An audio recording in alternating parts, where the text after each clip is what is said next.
Nothing overrides the Board of Nursing, scope of practice, or the Nurse Practice Act. Not policies of your employer, not a physician's order, not an association position statement, nothing. When it comes to nursing, the be-all, end-all voice of authority is the Board of Nursing, your scope of practice, your Nurse Practice Act. And you need to be intimately familiar with those before you are ever in a potential situation. Okay, so that means having a copy of your state Board of Nursing scope of practice and Nurse Practice Act, whether it's downloaded on your phone, easily available, or you have a hard copy with you at all times at work, in your locker, in your backpack, whatever. You don't want to be scrambling trying to find that when you're already dealing with a potential situation. And understand, if you're working in different states, it's different in different states. And it is your responsibility to know it, to have it, to refer to it.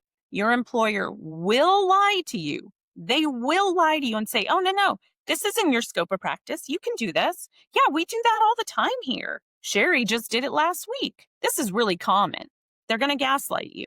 It is your responsibility to know it, to have it, to refer to it, to quote it, because nothing overrides that. Again, not a doctor's order, not your employer's policy. Your employer policies are actually irrelevant to the Board of Nursing. They do not care. They will not listen to it. That plays no part in their decision making. It's irrelevant. You need to understand that the Board of Nursing has no oversight. They are kind of omnipotent. They answer to no one.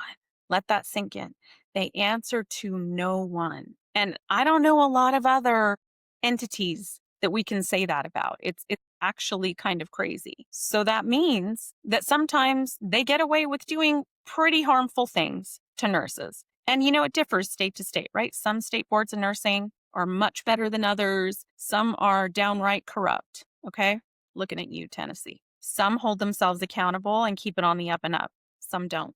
They have no oversight. I'm just going to keep repeating this because you need to understand it. They answer to no one. So you think that you're going to go to them and they're going to do the right thing because they're a nurse and you're a nurse and they should be advocating for you, but that's not the reason for their existence. The Board of Nursing's purpose is to protect the public from potentially dangerous nurses. So when you hear things like HR is not your friend, that's true.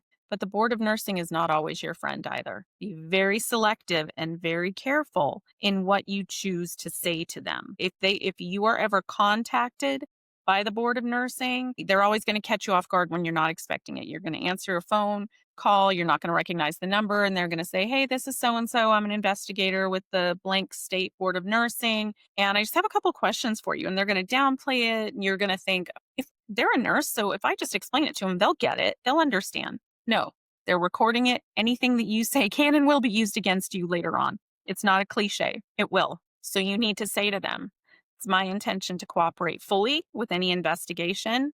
However, I will be obtaining legal counsel and they will reach out to you on my behalf. I cannot answer these questions directly. You'll need to go through my attorney. And then you just simply get the name and contact information for the person that's calling you. And that's it. Don't engage. Don't let them trick you into answering one or two things. It's very important. And along those lines, if you are ever reported to the Board of Nursing, you absolutely need to get an attorney. I know that's a big ask. I know it's expensive and no one can afford it. Believe me, I, as a single mom, also couldn't afford it. And yet I did it anyway. Sometimes that's what credit cards are for. Sometimes it's more important to go into debt. And I'm not advocating for anyone to go into debt, but sometimes it's more important to go into debt than it is to jeopardize your license and your entire livelihood and your future. So unless you are being reported for something super simple that you can fix, you neglected to turn in all of your CEUs, but you have it there and you can submit it. Okay. Otherwise, get an attorney and make sure that when you get an attorney, they are one that's experienced with Board of Nursing complaints. Ask them how many times they've been before the Board of Nursing for hearings. They're experienced with administrative law because it's an entirely different type of law. Never, never, ever submit a statement to the Board of Nursing on your own without it going through an attorney.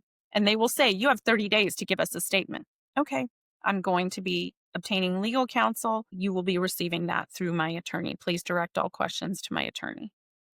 Okay, very important.